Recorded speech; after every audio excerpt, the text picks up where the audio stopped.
कृष्णा आप सभी दोस्तों का हार्दिक हार्दिक अभिनंदन करता है और करता रहेगा। अब होगा धमाका।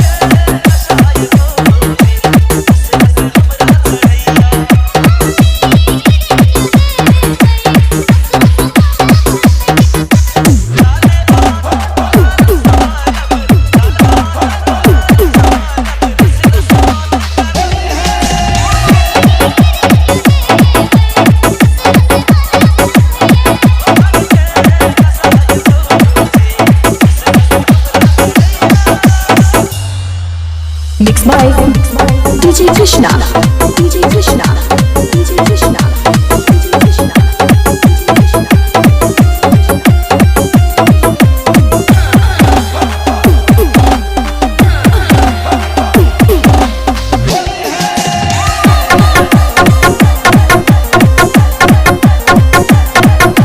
Mixed by DJ Krishna, DJ Krishna, DJ Krishna.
Krishna तो धमाका उड़ा दिल के हो। ये गीत लगवा मजा येते।